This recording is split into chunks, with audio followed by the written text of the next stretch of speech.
telah memberikan saya kesempatan untuk melakukan aksi nyata modul 14 mengenai budaya positif. Jadi izinkan saya Bapak Ibu, saya berdiri di sini bukan hanya karena saya sudah menguasai tentang budaya positif, tapi saya ingin membagikan kepada kita semua tentang seperti apa budaya positif dan tentang apa saja yang sudah saya pelajari kurang lebih selama 2 bulan ini. Jadi selama pendidikan guru penggerak itu kami diminta untuk berbagi sharing kepada rekan-rekan sejawat apa yang sudah kami pelajari dan bisa kita sama-sama mengaplikasikannya untuk kemajuan pendidikan di sekolah kita.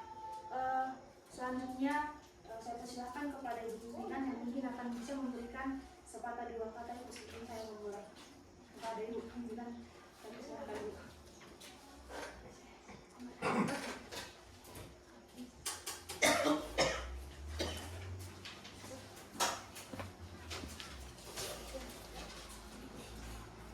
Selamat siang Bapak dan Ibu.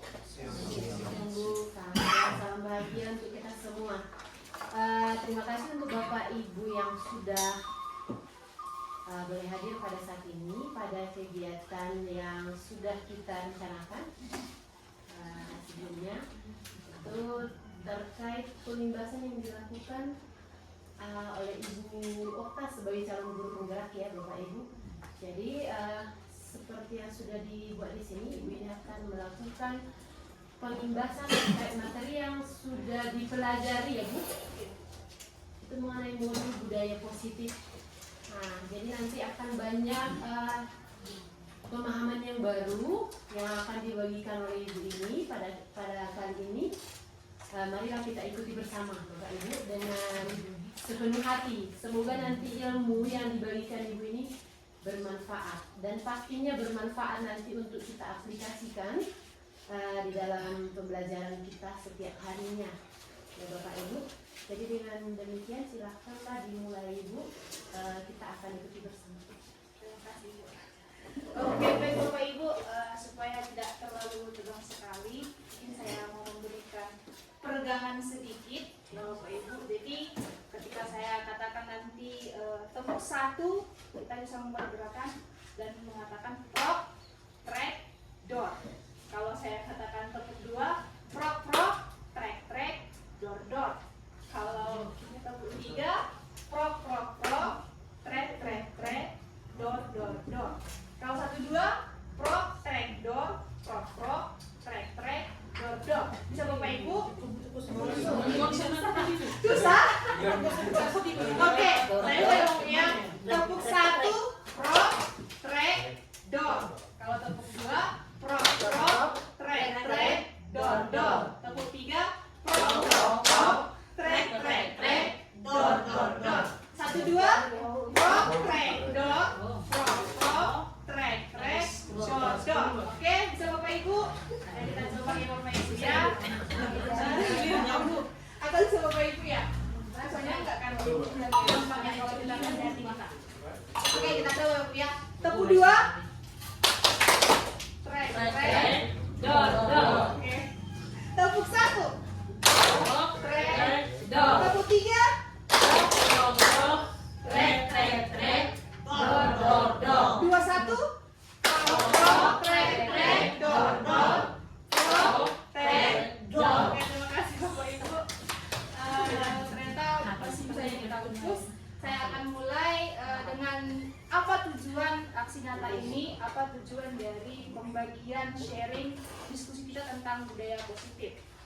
Tujuannya adalah meningkatkan pemahaman warga sekolah tentang budaya positif, terbentuknya motivasi intrinsik pada murid melalui perbuatan keyakinan sekolah ataupun keyakinan kelas. Sebelumnya Bapak Ibu, jika nanti saya mempresentasikan modul yang saya akan berikan ini, kalau ada kurang bahasa saya sedikit, boleh nanti izin kepada Ibu pimpinan yang sudah menjadi BB juga memberikan tambahan nanti Ibu.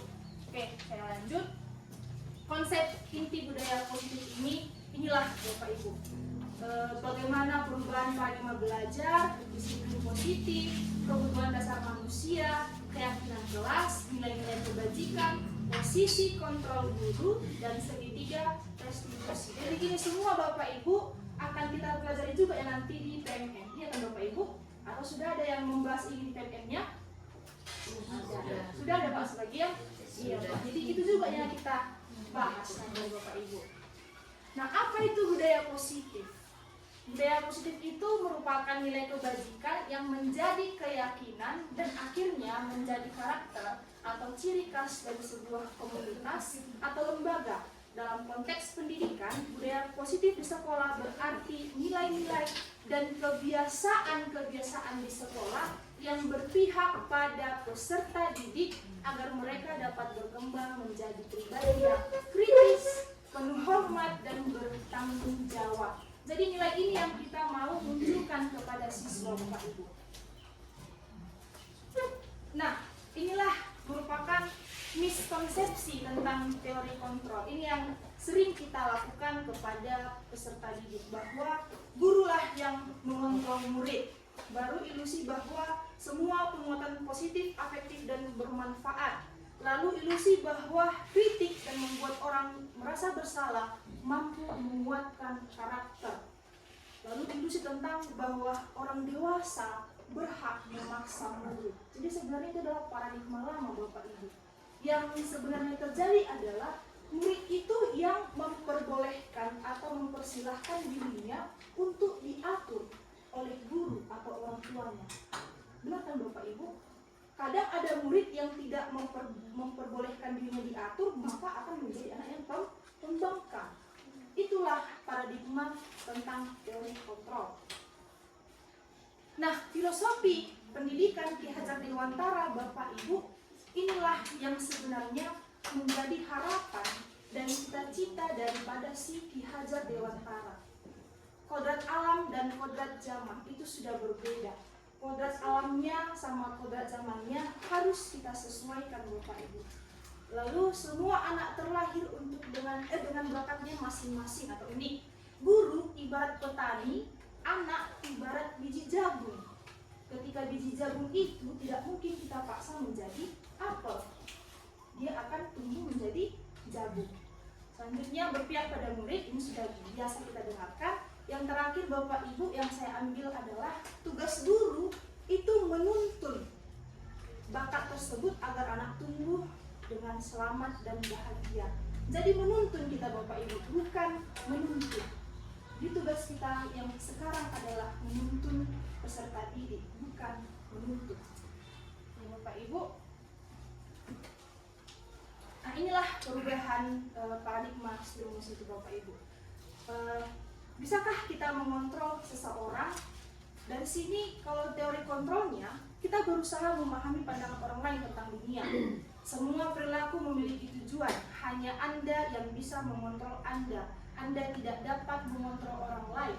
Kolaborasi dan kesepakatan menciptakan pilihan-pilihan baru, model berpikir menang-menang, win-win solution. Itu yang kita ubah Bapak Ibu. Lalu sekarang kita bahas tentang disiplin dan nilai-nilai kebajikan. Apa yang dimaksud dengan disiplin? Disiplin itu Bapak Ibu adalah artinya belajar, di mana disiplin membuat orang menggali potensinya menuju sebuah tujuan apa yang dia hargai. Namun kalau sekarang kita lihat disiplin itu adalah sesuatu yang dilakukan seseorang pada orang lain untuk mendapatkan kepatuhan. Selama ini kita menganggap disiplin itu berarti adalah patuh. Namun kalau kita lihat menurut si Ki Hajar Dewantara ini Bapak Ibu, merdeka itu tidak hanya terlepas dari perintah, juga cakap membuat memerintah diri sendiri. Jadi Bapak Ibu, tujuan daripada merdeka belajar itu kepada peserta didik adalah bagaimana kita memerdekakan peserta didik ini mampu memerintah dirinya sendiri tanpa harus diperintah orang lain secara paksa untuk bisa mengarahkan dirinya ke arah lebih baik. Itu maksudnya Bapak Ibu dalam merdeka belajar. Nah, tentang nilai guru-guru. Inilah nilai guru-guru yang sebaiknya dimiliki oleh seorang guru. Yang pertama adalah berpihak pada murid. Namun berpihak pada murid artinya kita tidak membela murid itu terus. Di sini apa yang bisa saya lakukan untuk membuat pelajaran yang lebih baik untuk kebaikan murid itu. Yang kedua, mandiri. Bagaimana kita belajar tanpa paksaan, melainkan motivasi intrinsik atau motivasi dalam diri kita sendiri. Yang ketiga adalah inovatif. Sudah pasti ya Bapak Ibu, kita harus kreatif dan memiliki ide baru tanpa harus memaksakan kita harus pakai alat yang paling canggih, modern. Tidak harus Bapak Ibu. Inovatif itu bisa menciptakan ide walaupun dia primitif atau yang masih jadi. Kolaboratif ini juga sangat penting Bapak Ibu, di mana saling berbagi, menghargai, dan rasa saling percaya. Rasa saling percaya antara guru dengan wali kelas, antara wali kelas dengan wakil kepala sekolah, begitu pula dengan kepala sekolah dengan bapak ibu yang ada di sekolah. Reflektif, melakukan evaluasi mandiri serta membuka diri untuk hal-hal yang baru. Contohnya ya kurikulum merdeka ini Bapak Ibu, kita juga harus bisa membuka diri untuk hal yang baru, namun bisa membangun. Inilah Bapak Ibu nilai-nilai kebajikan untuk siswa. Kita menanamkan nilai-nilai profil pelajar Pancasila, dan dari sini juga nanti boleh saya bagikan nanti saat ini nilai-nilai yang bisa kita bangun kepada peserta didik kita. Nah, selanjutnya Bapak Ibu, saya di sini akan membahas tentang teori motivasi, hukuman, dan apa itu restitusi. Jadi Bapak Ibu, motivasi itu adalah menggerakkan seseorang untuk berbuat sesuatu. Motivasi pertama adalah eksternal, karena hukuman. Jadi terkadang siswa itu melakukan A, melakukan B, karena dia tahu kalau saya nggak melakukan ini, maka akan ada hukuman. Itulah motivasi eksternal yang pertama. Lalu motivasi eksternal yang kedua, untuk mendapatkan imbalan. Lain lagi Bapak Ibu, kalau yang si A tadi karena takut dihukum, si B dia mau melakukan itu karena ada iming-iming imbalan. Maka kalau tidak ada iming-iming imbalan, kemungkinan besar siswa tersebut tidak melakukan itu.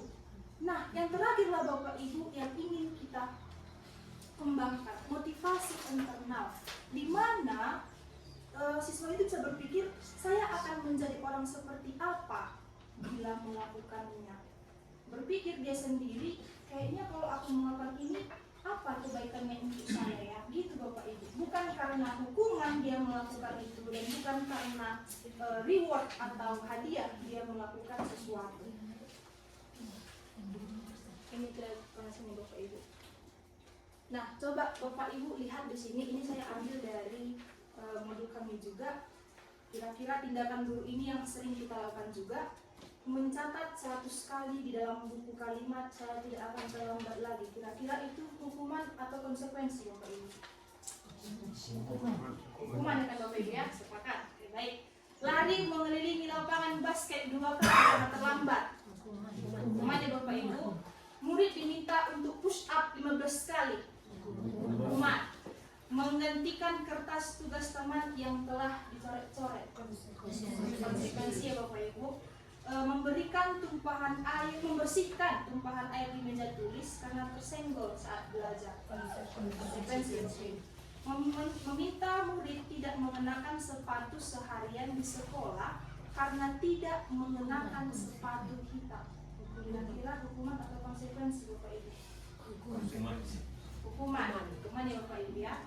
Lari mengelilingi lapangan basket 2 kali karena terlambat 10 menit untuk pelajaran olahraga ini Bapak Ibu. Hukuman. Yang di bawah saya tambah sih tidak boleh, itu pelajaran olahraga. Oke, kita lihat jawabannya Bapak Ibu. Iya. Berarti kita sudah mengenal sebenarnya Bapak Ibu seperti apa hukuman, seperti apa konsekuensi. Sekarang kita membahas tentang kebutuhan dasar manusia. Jadi Bapak Ibu, sama seperti kita, murid-murid ini juga memiliki kebutuhan dasarnya. Ada yang ingin bertahan hidup atau survival. Ketika dia misalnya sebagai contoh, ada murid yang lapar pada saat pelajaran Bapak Ibu, lalu pada saat saya mengajar hanya makan-makan di kelas Bapak Ibu. Sehingga kita seperti itu. Itu adalah tindakan yang dilakukannya untuk survival Bapak Ibu. Dia memang lapar, dia pun nggak mau lapar pada pagi, tapi karena memang lapar mau nggak mau, akhirnya dia makan-makan di kelas, ya kan Bapak Ibu. Seperti itulah kebutuhan bertahan hidupnya. Lalu ada kebutuhan kasih sayang. dan rasa diterima. Di mana kebutuhan ini biasanya siswa yang kebanyakan capek Bapak Ibu, cari perhatian. Sering kita melihat anak-anak seperti itu kan Bapak Ibu. Terkadang dia nggak suka melakukan apa yang dibuatnya, tapi karena pengen dia diperhatikan, dia pengen kali cari perhatian lah Bapak Ibu, maka dia melakukan tindakan itu. Lalu ada yang fun, hanya untuk bersenang-senang. Kalau yang bersenang-senang ini Bapak Ibu, yang paling bawah nih Bapak Ibu ya, untuk mencari kesenangan bermain dan tertawa. Yang penting dia happy. Nah kemungkinan alasan dia adalah di rumah dia mungkin tidak mendapatkan itu, kan Bapak Ibu. Lalu ada kebutuhan pengakuan akan kemampuan. Biasanya ini Bapak Ibu anak-anak yang memiliki nilai lebih lah di kelas. Dia butuh pengakuan, bahwa oh si ini bisa, itu ada, kebutuhan seperti itu ada. Dia tidak butuh soal-soal yang mudah, dia butuh yang soal-soal sulit. Lalu dia akan harus diberikan panggung untuk maju ke depan, menjelaskan, atau ada seperti itu Bapak Ibu anak-anak kita. Lalu kebutuhan untuk bebas, ini yang paling susah sebenarnya Bapak Ibu. Mau kita bikin pun apapun cara kita belajar di kelas, dia memang pengen bebas. Contoh, anak-anak yang ada anak yang tidak suka matematika, memang udah gak suka matematika Bapak Ibu. Gimana pun kita bikin caranya dia pasti bosan berada di kelas, pengennya bebas. Atau yang paling sering di sekolah, pengennya bermain bola. Dia kan Bapak Ibu. Itulah kebutuhan akan kebebasan Bapak Ibu. Nah untuk itulah kita Bapak Ibu perlu melakukan yang namanya keyakinan kelas. Contohnya ada di sini saya Bapak Ibu, dan saya lihat memang beberapa dari kita sudah melakukan hasil daripada keyakinan kelas. Mengapa keyakinan kelas Bapak Ibu? Kenapa tidak peraturan? Selama ini kita membuat peraturan, ya kan Bapak Ibu? Jangan ini, tidak boleh, tidak ada, jangan. Kebanyakan peraturan itu berisi dengan kata jangan dan tidak. Padahal zaman sekarang itu anak-anak berprinsip semakin dilarang, semakin dilakukan, ya kan Bapak Ibu? Maka bisa kita mengalihkan cara itu dengan membuat keyakinan kelas. Ini Bapak Ibu, prinsip daripada pembentukan keyakinan kelas bersifat abstrak daripada peraturan, lebih rinci dan konkret, merupakan pernyataan-pernyataan yang universal dan senantiasa dibuat dalam bentuk yang positif. Keyakinan kelas hendaknya tidak terlalu banyak sehingga mudah diingat dan dipahami oleh semua warga kelas. Keyakinan kelas sebaiknya sesuatu yang dapat diterapkan di lingkungan tersebut.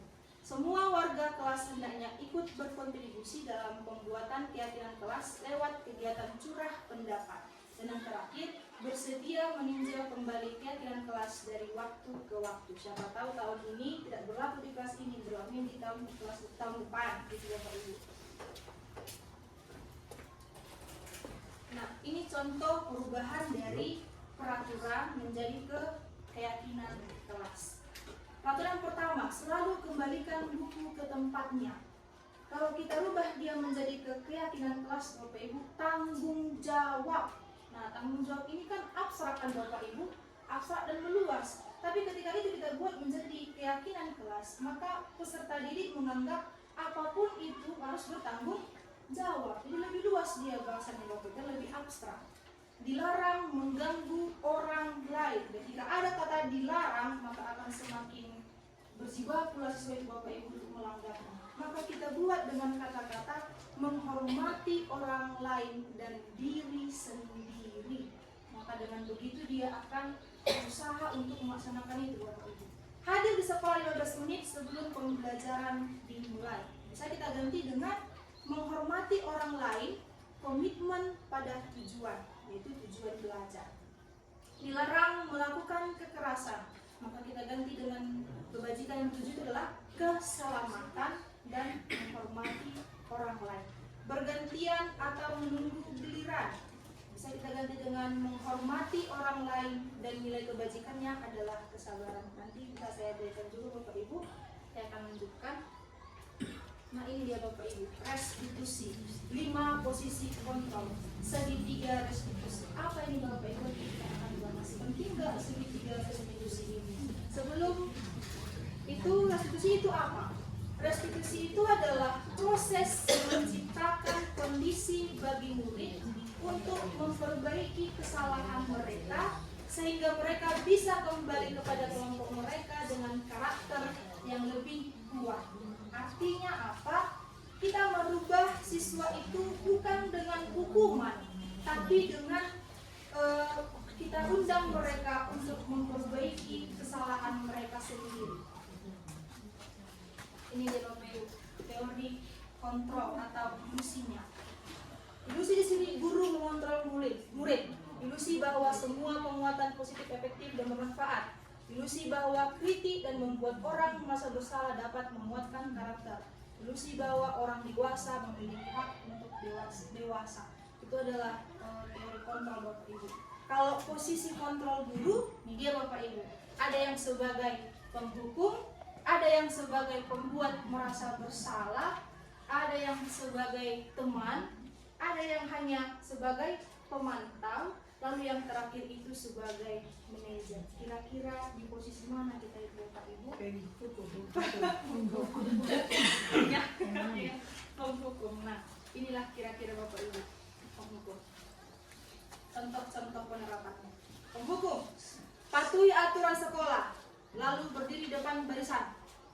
Kalau posisi memantau, kamu sudah melanggar, apa peraturan dan konsekuensinya? Mengingatkan sendiri sama murid itu.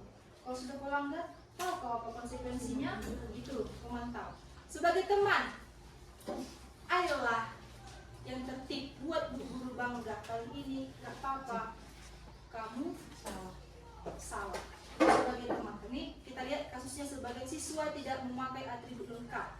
Lebih ke, kalau teman ini Bapak Ibu lebih kayak menganjunya tapi terlalu tinggi kan. Lalu membuat rasa bersalah. Biasanya seperti ini Bapak Ibu. Berapa kali ibu bilang sama kamu, ibu udah kecewa sama kamu. Pokoknya kita buat lagi, aduh saya kan dapat di situ karena gitu Bapak Ibu. Anak-anak itu jadi perasaan. Kalau sebagai manajer seperti apa Bapak Ibu? Biasanya pertanyaan seperti ini. Apakah kamu tahu kesalahanmu? Kira-kira bagaimana kamu bisa memperbaiki kesalahan ini? Kita pertanyakan kembali kepada siswa itu. Kita motivasi mereka untuk memikirkan bagaimana dia memperbaiki dirinya sendiri. Tanpa paksaan, tanpa hukuman, dan tanpa membuat mereka merasa tertekan atau bersalah. Bapak Ibu. Nah, inilah perbedaan konsekuensi dengan restitusi Bapak Ibu. Kalau konsekuensi, penguatannya hanya jangka pendek, hanya di situ saja dia merasa bersalah. Perlu monitoring berkelanjutan. Murid menghormati peraturan, itu positifnya, tapi kehilangan waktu untuk merenungi kesalahan. Mereka patuhi peraturan itu Bapak Ibu, tapi mereka nggak tahu di mana betul nggak mereka salah. Sementara kalau restitusi, murid bertanggung jawab untuk perilakunya. Dia tahu dia salah dan bertanggung jawab atas kesalahan tersebut. Fokus pada pemecahan masalah jangka panjang, murid menghormati dirinya dan orang lain, dan dirinya memegang kontrol akan dirinya sendiri. Lalu yang terakhir, murid bisa bersemangat memperbaiki kesalahan yang ada pada dirinya. Nah, dampak daripada hukuman Bapak Ibu, inilah dampaknya. Yang pertama sudah pasti menyakitkan. Yang kedua, dia merasa tidak nyaman. Yang ketiga, murid akan merasa takut. Yang selanjutnya memaksa atau terpaksa. Lalu yang ada akhirnya adalah murid menyembunyikan kesalahannya. Kita larang mereka main gambar dari Ibu, Bapak Ibu. Kita larang, semakin kita larang, semakin mereka cari celah untuk di mana bisa bermain ini di tempat yang tersembunyi. Itu loh Bapak Ibu dampaknya, konsekuensinya. Lalu dia murid menjadi rendah diri. Dampak daripada kita memberikan penghargaan ada juga berdampak Bapak Ibu. Sebenarnya tidak efektif. Lalu bisa merusak hubungan antar temannya. Yang sering mendapatkan pujian, yang sering mendapatkan penghargaan, maka teman-temannya yang tidak sering atau tidak punya capability untuk bisa mendapatkan penghargaan, dia akan menjadi iri. Siswa-siswa yang sering mendapatkan penghargaan di matematika itu adalah orangnya, kan begitu Bapak Ibu. Kalau di olahraga itu adalah orangnya, jadi akan ada iri-irian karena dia mendapatkan penghargaan, sementara ada anak yang mungkin sama sekali tidak berkesempatan untuk mendapatkan penghargaan itu. Lalu mematikan kreativitas Bapak Ibu. Kita seringkali mengatakan, siapa cepat, saya kasih ini, maka asal cepat tugas itu dilakukan Bapak Ibu. Tidak kreatif jawabannya itu, dan tidak kreatif pula mereka mengerjakan tugas yang kita berikan. Menghukum dengan sistem ranking, merampas hak menghargai dirinya. Itulah konsekuensi daripada memberikan penghargaan Bapak Ibu. Inilah Bapak Ibu contoh-contoh. Terbaca ya Bapak Ibu? Terbaca ya. Nanti saya kirim Bapak Ibu ya. Atau saya bacakan aja ya Bapak Ibu ya. Guru berbuat, kalau sebagai penghukum dia menghardik, menunjuk-nunjuk, menyitir. Kalau sebagai yang pembuat masa bersalah, selalu mengatakan seharusnya kamu seperti ini, seharusnya kamu seperti ini, kamu anak pendeta harusnya kamu seperti ini, kamu anak sintua seharusnya kamu seperti ini. Nah, itu membuat masa bersalah Bapak Ibu. Lalu sebagai teman, ayolah buatlah yang baik demi ibu, yuk. Gitu Bapak Ibu sebagai teman, ayolah. Saya pikir kita itu teman yang bagus, rupanya gak kawan rupanya kita, tapi tinggi sama Bapak. Berarti saya pilih gak kawan lah kita. Nah itu Bapak Ibu, itulah yang polis sebagai teman. Dan sebagai pemantau ini mungkin lebih menghindari Bapak Ibu. Kalau ada siswa yang membuat kesalahan, kamu tahu kan peraturannya, kamu tahu kan harus berbuat apa, itu Bapak Ibu sebagai pemantau. Nah kalau sebagai manajer ini, dia lebih ke seperti ini Bapak Ibu. Apa yang kamu yakini, apa yang sudah kita yakini, apa yang sudah kita sepakati. Kalau sudah tahu kamu salah, kira-kira bagaimana caramu untuk memperbaiki kesalahanmu. Kalau begitu siap ini, apa yang kau rencanakan supaya kedepannya tidak terjadi. Nah itulah yang posisi guru sebagai manajer Bapak Ibu. Inilah tentang segitiga restitusi Bapak Ibu. Jadi ketika ada siswa yang menghadapi masalah, kita bisa menggunakan prinsip segitiga restitusi ini. Yang pertama paling bawah ini Bapak Ibu, menstabilkan identitas. Saya kalau kita ambil contoh, ada siswa yang berantem. Nah kita harus tahu mengapa berantem, mungkin karena falak kah, atau karena emosi yang menggebu-gebu. Nah, lalu kita stabilkan identitasnya dengan cara setiap orang pernah melakukan kesalahan, nak, ibu juga pernah berbuat salah. Itu Bapak Ibu. Kita stabilkan dulu emosinya ataupun identitasnya. Kamu juga bukan orang yang sering berbuat salah, semua orang berbuat salah gitu Bapak Ibu. Selanjutnya kita naikkan ke validasi kebutuhan. Kamu tentu punya alasan kan kenapa kamu memukul temanmu. Nah, baru nanti kita tanyakan keyakinannya, namun sebelum itu kita berikan penguatan. Memang boleh kamu marah, memang boleh kamu emosi, tapi tahu nggak yang kamu buat ini salah? Tahu nggak yang kamu bikin ini sudah merugikan orang? Gitu Bapak Ibu. Nah lalu kita over dia ke menanyakan keyakinan tadi yang akan kita rencanakan tadi Bapak Ibu. Menurutmu tadi itu termasuk nggak bertanggung jawab sesuai dengan keyakinan kelas kita? Menurutmu itu termasuk tidak menghormati orang lain yang termasuk kepada keyakinan kelas kita? Lalu nanti selanjutnya akan kita motivasi mereka bagaimana cara mereka mengurangi kesalahannya tersebut dan memperbaiki kesalahan yang sudah dia buat. Begitu Bapak Ibu. Langkah-langkahnya, inilah ciri-ciri restitusi Bapak Ibu.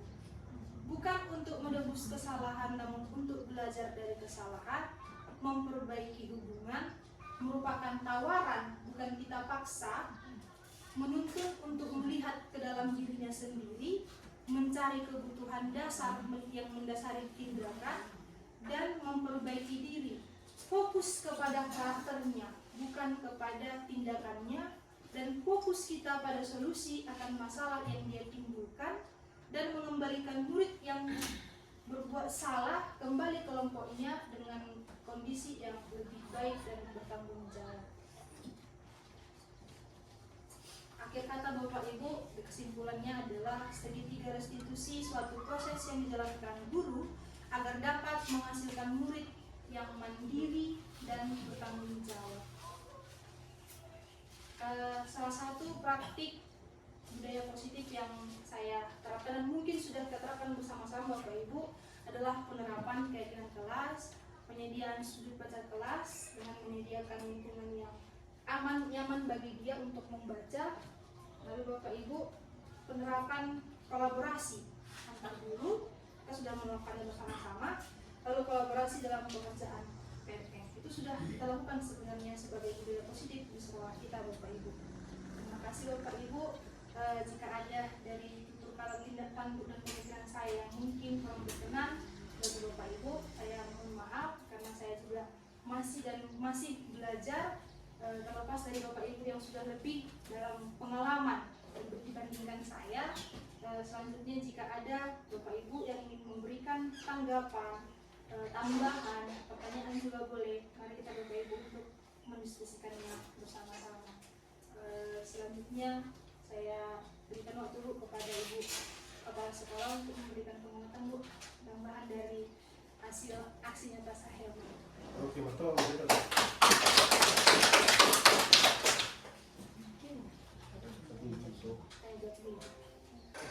Oke Bapak Ibu, ada dari kita rekan-rekan yang ingin memberikan tanggapan Bapak Ibu?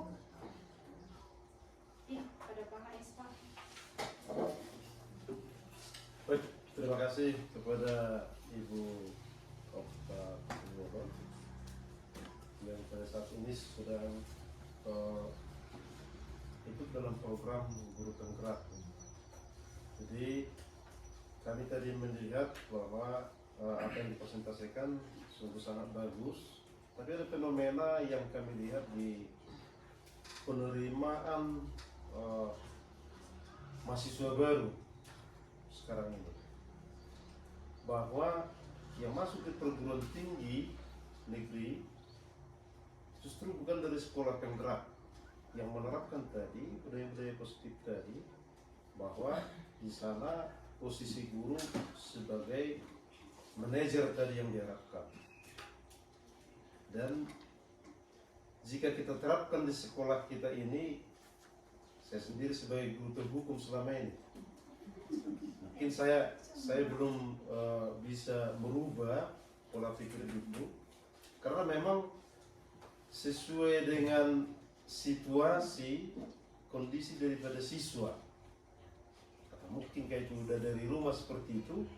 Kalaulah kita terapkan dengan cara jadi manajer kita, bahwa tidak ada paksaan, kita tidak berikan hukuman, kita tidak berikan berupa apresiasi kalau dia mencapai sesuatu.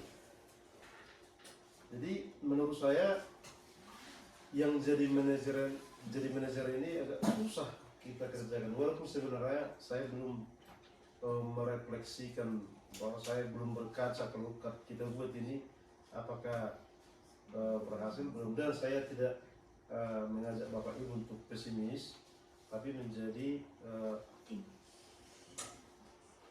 anggapan saya ini sangat sulit dilakukan. Mungkin ada trik-trik yang sudah Ibu dapatkan bagaimana ini bisa kita terapkan di sekolah ini, dan kita tidak jadi menurun prestasi kita, misalnya mau mencapai sekolah unggul misalnya. Kalau begitu kita buat, yang ada nanti anak-anak kita jadi tidak belajar keras, mungkin itu pendapat saya yang pesimis mungkin, atau ada yang bisa dibuatkan. Terima kasih Bu. Iya Pak, sama Pak. Oke, tanggapan dari Pak HS yang berefleksi bahwa yang akan dilakukan posisi guru sebagai manajer mungkin agak susah ya Pak ya, menyebabkan mungkin kita juga Bapak Ibu guru menjadi pesimis dan bagaimana cara kita menerapkannya, karena dampaknya malah ke akademiknya ya Pak ya. Akademiknya itu tidak maksimal ya Pak. Pak ada kampung ya Pak, terima kasih. Ada lagi dari kita Bapak Ibu, mungkin dari Pak El Pak, ada Pak.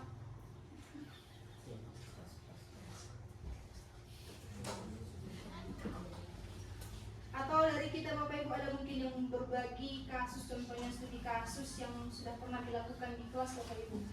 Sama-sama kita diskusikan Bapak Ibu. Saya bikin seperti ini, maka bisa seperti ini kok. Gitu, ada yang ingin berbagi Bapak Ibu? Bu As, contohnya Bu, ada Bu.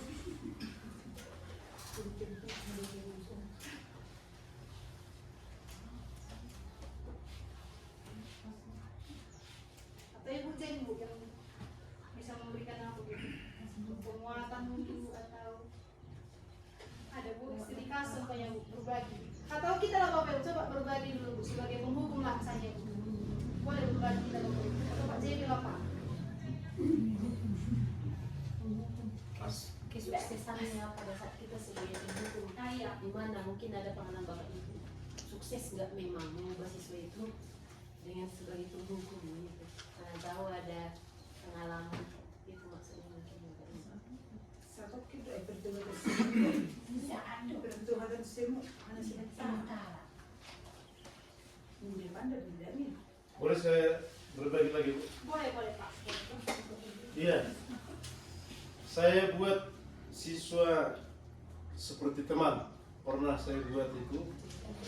Saya panggil, saya ajak ngobrol. Malah saya agak merasa disepelekan ketika saya lewat. Pak Hes, Pak Regar, kok bisa lah saya dekat dengan ini? Jadi beginilah panggilannya sama saya. Pak Hes. Sebagai adat ketumuran kita, mungkin sebagai orang Batak, kita juga jadi risih ketika kita terlalu dekat dengan siswa. Kalau kita anggap dia sebagai teman, bagaimana kita bisa memotivasi dia. Kalau tadi kita buat sebagai teman, nah, sebagai penghukum, misalkan kita mau buat presentasi siswa, nah, kita buat tugas pribadi misalnya. Kalau kita tidak hukum yang belum buat, sampai kapanpun mungkin dia tidak akan maju ke depan. Tapi begitu kita hukum hari ini misalnya tidak dibuat, tambah hukumannya jadi 2 kali lipat minggu depan. Tidak datang juga dia, tidak dibawa hasilnya untuk dipresentasikan, kita tambah. Nah, di akhir daripada kegiatan tugas yang kita buat itu, maka saya pikir berhasil juga. Tidak ada siswa yang tidak mempresentasikan hasil pekerjaannya karena kita sudah buat hukuman tadi. Baik itu berupa fisik, baik itu tadi kita suruh dia menghormat bendera, dan pada akhirnya kita lihat ada yang dia sampaikan, ada hasil akhir daripada tugas yang kita harapkan ketika kita membuat hukuman kepada siswa tersebut. Mungkin itu saya bisa berbagi. Terima kasih. Iya Pak, terima kasih Pak Hes. Pengalaman yang dijadikan Pak. Oke, selanjutnya Bapak Ibu boleh berbagi juga Bapak, mungkin Ibu Li, Bu, sembari kita diskusi Bu, atau memberikan pertanyaan juga Bu, mungkin yang terkait konsep disiplin ini, konsekuensi baru tentang yang tadi Bapak Ibu, penghukum, pemantau, teman, bersalah, atau ada Bapak Ibu yang ingin menanyakan tentang ini Bapak Ibu, nilai-nilai guru ini Bapak Ibu, yang untuk kita bisa boleh aplikasikan ke depannya. Pas ya. Terima kasih Bapak Ibu. Dari saya pribadi Bapak Ibu untuk menanggapi Pak Haris tadi tentang bagaimana penerapan yang tadi Pak. Selama pendidikan guru penggerak Bapak emang yang belum selesai, kami masih mempelajari yang pertama tentang filosofi pendidikan Ki Hajar Dewantara, yang tadi ini saya berikan Bapak Ibu. Tugas guru adalah menuntun bakat agar anak tumbuh dengan selamat dan bahagia. Baru modul yang selanjutnya itu ada belajar tentang nilai-nilai guru, lalu ada tentang visi dan misi yang kemarin kita juga sudah membahas Pak di lab kemarin sama Ibu Desmawi, dan yang ini Bapak Ibu terakhir tentang budaya prinsipil. Dari pembahasan itu Bapak Ibu, bagaimana cara penerapannya? Kembali kita ke tujuan daripada si Ki Hajar Dewantara ini Bapak Ibu. Cita-cita daripada si Ki Hajar Dewantara ini sebenarnya bukan untuk memantaskan atau meningkatkan secara maksimal, tapi bagaimana kita guru-guru bisa menuntun siswa kita, bukan memaksa Bapak Ibu. Kembali ke tujuan daripada filosofi Ki Hajar Dewantara, di mana ada kodrat alam dan kodrat zaman. Jadi Bapak Ibu, manusia itu memiliki kodratnya masing-masing. Ada dia kodratnya sebagai pemarah, ada dia yang sudah memiliki sifat-sifat itu Bapak Ibu. Jadi bagaimana kita bukan menghilangkan tapi mengecilkan atau menyembunyikan kodratnya yang jelek-jelek tadi Bapak Ibu, lalu memunculkan kodratnya yang baik-baik. Itulah sebenarnya tugas kita sebagai guru. Tidak bisa kita pungkiri bahwa manusia itu memiliki sifat-sifat yang buruk, ya kan Bapak Ibu? Yang dia itu emosi, mudah marah, atau yang iri, atau yang suka merusak, atau yang pengen kebebasan, itu sudah kodratnya menjadi seorang manusia. Karena semua manusia itu berbeda-beda. Tugas kita adalah bagaimana kita bisa membantu mereka untuk menyembunyikan atau untuk mengecilkan kodrat yang jelek tadi, dan kita munculkan kodrat yang baik-baik itu, atau kita tingkatkan sehingga dia bisa berjalan ke arah dan menuju kehidupan yang selamat dan bahagia. Itu dia Bapak Ibu. Itulah filosofi pendidikan Ki Hajar Dewantara. Ada yang paling terakhir Bapak Ibu adalah murid Anda Yani, dimana kita dari belakang ke Bapak Ibu yang mendorong tadi Bapak Ibu. Itu mungkin jawaban dari saya Bapak Ibu. Tindakan yang bisa kita lakukan adalah yang nilai-nilai ini tadi Bapak Ibu. Ini juga Bapak Ibu, dimana kita bisa kolaboratif, mandiri, reflektif, inovatif, dan pastinya berpihak pada murid. Ingat Bapak Ibu, berpihak pada murid ini bukan berarti kita akan membela yang sudah dilakukan dan salah, bukan Bapak Ibu. Tapi bagaimana kita memunculkan atau mencari apa yang bisa kita lakukan untuk membuat pelajaran, pengalaman pembelajaran atau pengalaman di sekolah menjadi lebih baik. Itulah tugas kita Bapak Ibu. Mungkin ada tambahan Bu dari Bu Kepala Sekolah Bu, atau masih ada dari Bapak Ibu yang ingin memberikan pertanyaan. Saya sangat berharap kepada teman-teman sekalian untuk memberikan pertanyaan ataupun memberikan tanggapan Bapak Ibu. Masih saya terima Bapak Ibu.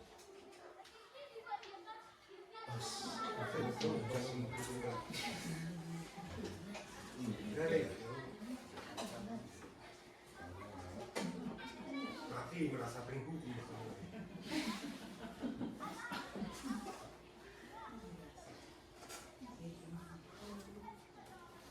ATBN Bu ada Bu? Oh, kepada Pak Des Pak. Coba sedikit Bu.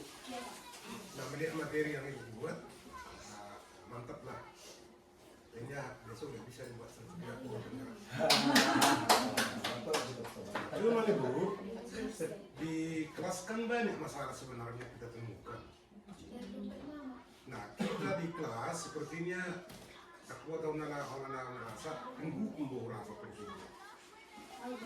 Kalau kita buat sebagai teman, kita makin dipandangkan. Nah, tapi kalau anak kita sendiri sebagai teman kita digabung sebenarnya bagaimana bedanya. Nah, jadi seperti yang Ibu bilang tadi, siswa di kelas itu kan pengen bebas. Artinya kalau mau jajan di kelas, ada jawabannya survive. Nah, cuman yang sulit saya bedakan untuk siswa seperti itu, keinginan atau kebutuhan. Nah, kalau dia mau survive berarti butuh. Sebenarnya kalau dia tidak makan jajan bukan berarti tidak survive, tetap juga survive kan. Berarti keinginan. Hal yang beringinan sulit kita betul. Solusinya bagaimana jika kita temukan siswa seperti ini di kelas? Apakah kita hukum atau kita biarkan dengan alasan tadi butuh supaya bertahan hidup, kan gitu. Nah kemudian di kelas-kelas yang saya masuki Bu, saya pernah buat peraturan lah saya bilang, bukan keyakinan menurut saya. Peraturannya salah satunya bahwa siswa tidak boleh terlambat masuk di kelas. Artinya undang perjuliba daripada siswa. Jika ada siswa terlambat, langsung tidak saya masukkan. Nah itu merupakan peraturan atau keyakinan kelas dan lain-lain. Hanya satu contoh yang saya bilang. Demikian Bu, mohon tanggapannya. Ya, terima kasih Pak. Pertanyaan tadi dari Pak BS ya Pak ya. Yang pertama itu di kelas itu sebenarnya banyak masalah. Sebagai teman itu malah semakin direndahkan. Lalu bagaimana dengan solusi dalam masalah yang kebutuhan survival tadi ya Pak ya? Apakah itu kebutuhannya ataupun keinginannya?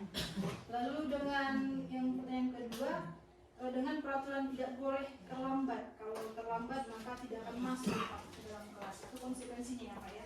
Oke Pak. Jadi saya menjawabnya Pak. Yang pertama, solusi Pak dari yang masalah anak tadi yang kebutuhannya survival, bagaimanapun Pak itu kita akan bisa perbaiki pada saat awal Pak, di awal diagnostik awal Pak.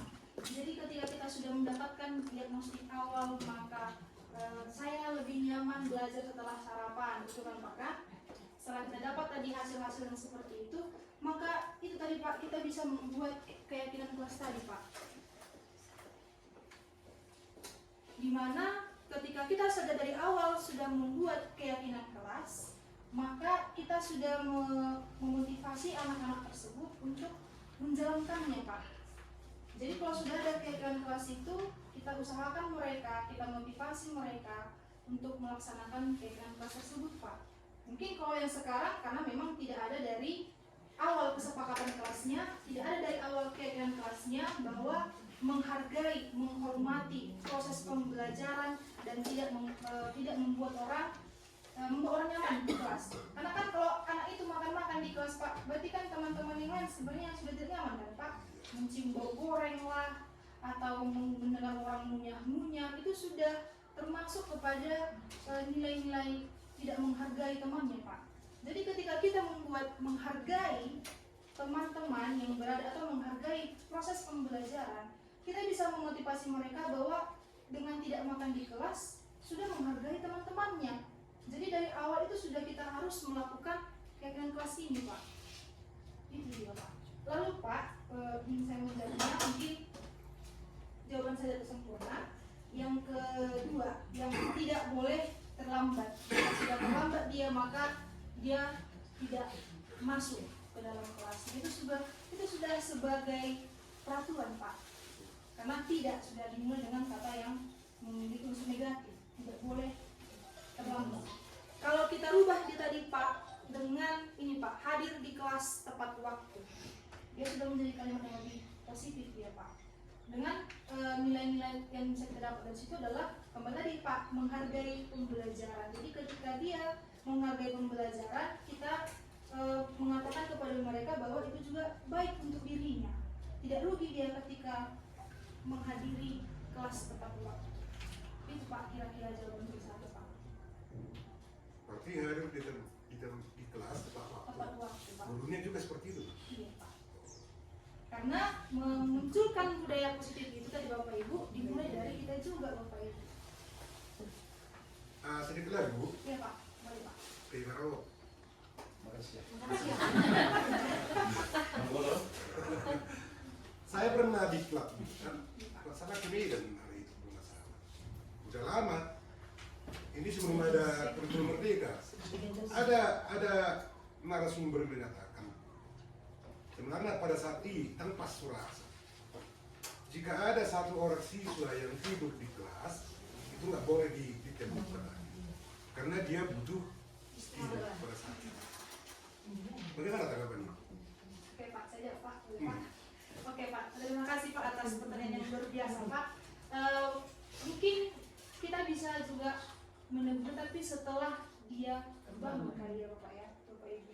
Karena ketika kita paksakan dia pas dalam keadaan yang memang badannya butuh itu, badannya butuh istirahat, maka akan langsung tersimpan ke dalam memori dia yang paling apa, ini guru pengganggu.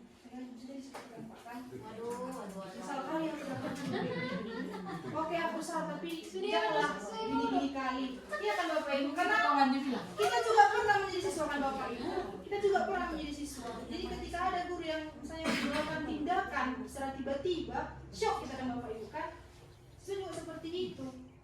Kalau dia misalnya tiba-tiba mendapatkan hukuman seperti itu langsung kayak shock culture dia dapatnya, maka langsung terbesit dalam pikirannya, aku tidak suka dengan bapak ini. Itu dia Pak. Jadi ketika kita menegurnya setelah dia atau kita lihat dia waktunya seperti apa, sudah stabil kondisinya, baru kita datangi di bapak ibu. Itulah mungkin Pak jawaban dari saya Pak. Padahal kita Jadi sebagai orang-orang sama kawan yang lain, nggak lebih baik sih Bu. Iya, iya Pak. Kita bangun nih, kita suruh pindah ke ruang UKS, suruh tidur ke situ. Kalau nggak bisa kayak itu, Boleh Bu, tapi kita bangun dia. ketika teman-teman yang melihat seperti itu, Ibu, maka akan ada celah bagi siswa yang lain untuk melakukan hal yang sama. Itu dia. Oh, tidur di kelas makin dibikin aku di UKS. Udah, iman ya. jadi kalau kita lihat dia tidur kan justru kita tidak nyaman mengajar. Iya, Ngajar.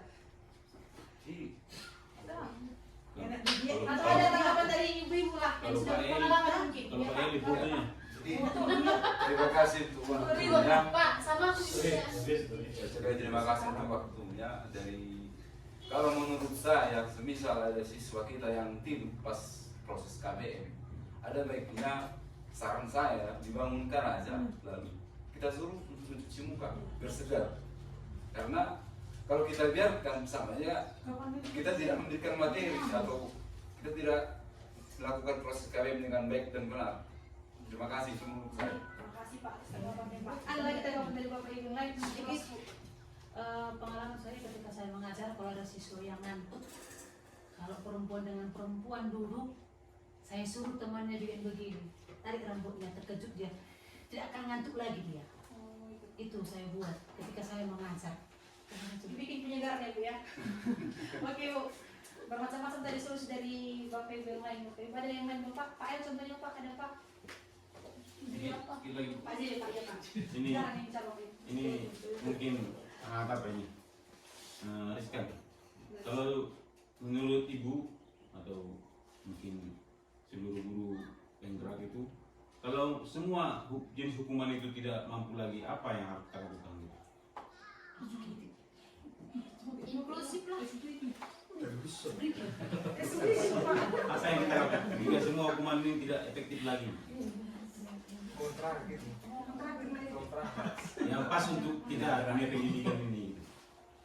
Berarti Pak, tadi agak melenceng dari Pak Desa ya Pak ya. Kalau misalnya Yang baru.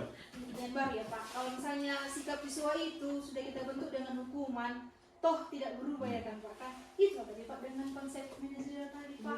Itulah yang tawaran yang diberikan Pak, konsep manajerial Pak, bukan sebagai penghukum. Iya.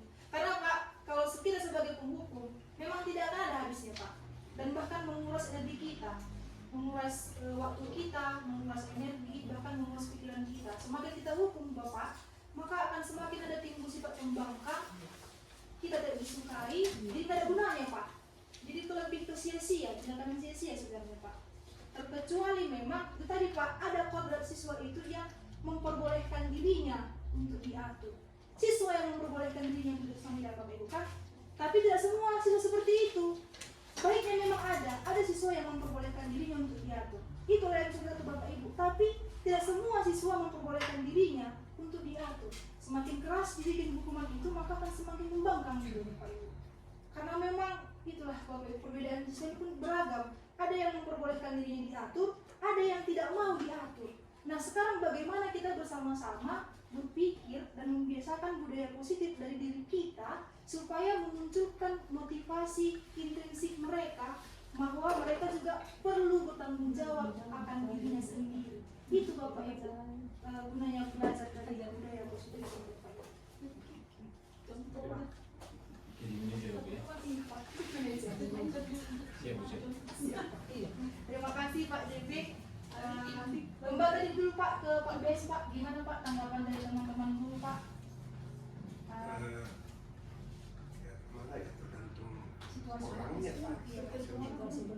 cuman masukan yang bisa. Kalau kita berhasil nanti keyakinan keras, ini masukan saja, kita perluas mencari keyakinan sekolah. Iya Pak, memang seperti itu Pak. Ya, itu aja. Terima kasih Pak kepada Bapak Des. Mungkin ada lagi Bapak Ibu yang memberikan tanggapan, bukan pertanyaan Bapak Ibu, tanggapan aja Bapak Ibu. Tidak ada, sudah yang saya Bapak Ibu. Nah, kalau begitu Bapak Ibu ada waktu silakan untuk kepada Ibu pimpinan Bu memberikan penguatan.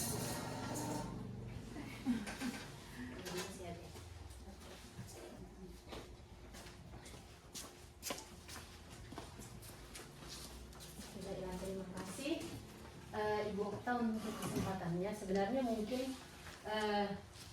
kenapa saya disuruh memberikan penguatan, mungkin bukan karena kepala sekolah, ya kan Bapak Ibu. Mungkin pemikirannya Ibu Okta karena saya juga sudah duluan seperti dia. Saya hanya berbagi saja sedikit lagi. Sebenarnya semuanya tadi yang disampaikan Ibu ini sudah sangat pas ya. Jadi perlu dulu kita kasih applause dulu Bapak Ibu.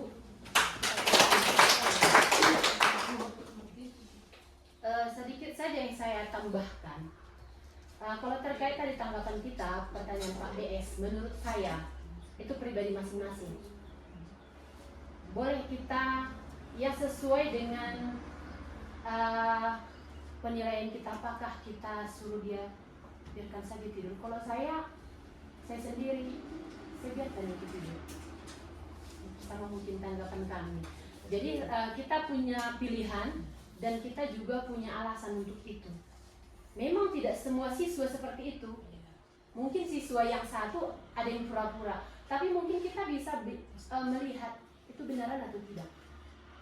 Jadi tergantung dari kita Bapak Ibu menilainya. Apakah memang benar-benar dia butuh itu? Kalau memang dia benar-benar butuh itu, kita kan tidak tahu kondisi anak ini di malam hari ini seperti apa. Mungkin kita bisa melihat itu asli atau tidak. Apabila itu asli memang, kalau menurut saya kita biarkan aja. Kita juga mungkin sehari-harinya sudah bisa menilai si anak ini seperti apa. Apakah dia pembohong atau seperti apa. Nah itulah berkaitan dengan semalam yang kita bahas. Disitulah kita sebenarnya sudah punya dasar bagaimana latar belakang karakteristik dari anak-anak itu. Itulah mungkin itu ya Bapak Ibu. Kemudian saya kembali sedikit dengan pertanyaan Pak Hais tadi. Memang kalau kita review ke belakang, kami juga seperti itu penghukum. Kalau kita mau berubah secara otomatis tidak mungkin bisa. Apa yang bisa merubah pola pikir? Kalau menurut saya itu adalah menambah wawasan. Pada saat kita belajar dan selalu belajar, disitulah nanti pola pikir atau paradigma berpikir kita itu bisa berubah. Memang pada saat seperti ini kita baru dapat materi budaya positif. Tidak serta-merta kita bisa terima itu semuanya. Ada prosesnya. Seperti kami, berapa lama kami pendidikannya supaya bisa pola pikir itu bukan berubah total ya Bapak Ibu. Mungkin sedikit aja mungkin.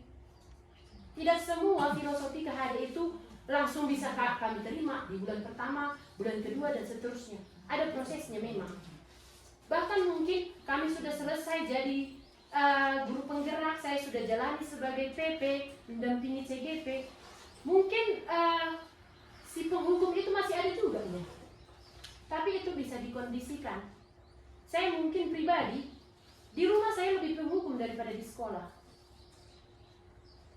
Tidak serta-merta itu pola pikir kita itu bisa berubah. Nah jadi bisalah nanti pelan-pelan kita boleh terima, kita boleh aplikasikan dengan marilah kita sambil jalan, sambil belajar. Makanya kalau menurut pribadi saya, sangat perlunya kita Bapak Ibu menambah wawasan dengan membaca, dengan mengikuti kegiatan-kegiatan, dengan berbaur dengan orang-orang hebat. Ya kan, orang-orang hebat. Saya kalau bertemu dengan guru SMA, saya anggap mereka orang hebat. Karena dari mereka saya banyak dapat ilmu baru. Walaupun saya sudah guru penggerak, saya sudah belajar dari mereka, saya tidak menganggap diri saya lebih baik. Ternyata pada saat saya tambah pengetahuan saya menyadari semakin banyak yang tidak saya tahu. Itulah sebenarnya. Saya tidak merasa hebat, bahkan saya menyadari susah diri PHP out. Pada saya kenal yang yang baik, ternyata masih banyak lagi yang lebih dari situ. Nah, jadi dari sini saya sangat mendorong Bapak Ibu, marilah kita eksplorlah kita pemahaman kita, banyak hal yang ternyata bisa menambah wawasan kita, merubah pola pikir kita. Terkait ini tadi, kita memang tidak bisa Bapak Ibu seperti teori kontrol tadi. Satu hal yang kita bisa kontrol hanya diri sendiri, itu katanya kan Bapak Ibu. Tidak bisa kita mengontrol orang lain Bapak Ibu. Walaupun kita selalu hukum anak itu, efeknya apa? Berubah sekarang, besok terulang lagi. Dengan anak saya sendiri aja, apabila saya marahi setiap hari, dia bukannya berubah Bapak Ibu. Bisakah kita sadari itu? Mungkin Bapak Ibu juga punya pengalaman yang sama dengan saya. Pada saya sering jadi penghukum di rumah, pembuat merasa bersalah yang tadi. Ternyata itu tidak membuat dia menjadi lebih baik ya. Mungkin pada saat tertentu kita lihat dia seperti lebih baik. Ternyata tidak. Malahan ada sifat tertentu yang jadi tertanam di dalam dirinya. Kemarahan kita itu menjadi sifatnya kelak. Itu mungkin yang ditekankan di sini Bapak Ibu. Kenapa kita harus ditempatkan sebagai manajer untuk menghindari itu? Kenapa? Tadi si Kak Hadi bilang menuntun, bukan menuntut anak, menuntun anak supaya bahagia, mencapai keselamatan dan kebahagiaan yang setinggi-tingginya itu. Artinya kan, selamatnya bukan sekarang. Kita hukum sekarang dia, kita lihat selamat, ternyata tidak nanti. Seperti itu ya Bapak Ibu. Jadi kita sebenarnya hanya bisa mengontrol diri. Tidak bisa saya mengontrol Bapak Ibu. Walaupun saya buat usaha untuk itu, tetapi sebenarnya yang bisa mengontrol Bapak Ibu hanya Bapak Ibu sendiri. Nang gudang usaha baik kami sanon, tetap dari diri. Tetap semuanya dimulai dari diri. Seperti yang disampaikan Ibu tadi. Sebenarnya pelajaran ini sangat dalam ya. Kalau kita lebih dalami lagi Bapak Ibu, memang melaksanakannya kita bisa anggap itu susah memang. Bagaimana kita lakukan segitiga restitusi pada saat setiap ada salah, melanggar peraturan, sini segitiga restitusi. Ya kan? Merbadaisan, segitiga restitusi. Memang memakan waktu Bapak Ibu. Tapi sejalan waktu mungkin sedikit-sedikit mungkin bisa kita terapkan. Nah tadi pada saat Bapak Ibu observasi sudah ada seperti tadi Ibu ini ada dibuatnya indikator segitiga melakukan restitusi. Nah, apakah memang kita sudah paham itu tadi sudah dibagikan ya Bapak Ibu? Mungkin untuk selanjutnya Ibu ini bisa berbagi bagaimana praktiknya supaya bisa kita mulai terapkan. Dia sejalan ya. Sebenarnya tidak bertentangan dengan semalam Bapak Ibu IKM ya. Kurikulum Merdeka. Ini berkaitannya sebenarnya. Kurikulum Merdeka juga mungkin dia dikembangkan berdasarkan filosofi ini. Ya, jadi antara berkaitan dia. Tapi sama yang seperti yang saya bilang tadi, tidak bisanya itu serta-merta sekali kita dapat materinya langsung. Tidak bisa. Dulu aja kita kurikulum 2013 begitu lama kita terus belajar, gak tamat-tamat. Artinya yang penting kita berusaha, learning by doing, belajar sambil kita lakukan, sambil belajar kita lakukan. Seperti itu Bapak Ibu. Itu aja mungkin tambahan dari saya. Mudah-mudahan bisa berkenan kita mau belajar bersama ya Bapak Ibu. Terima kasih.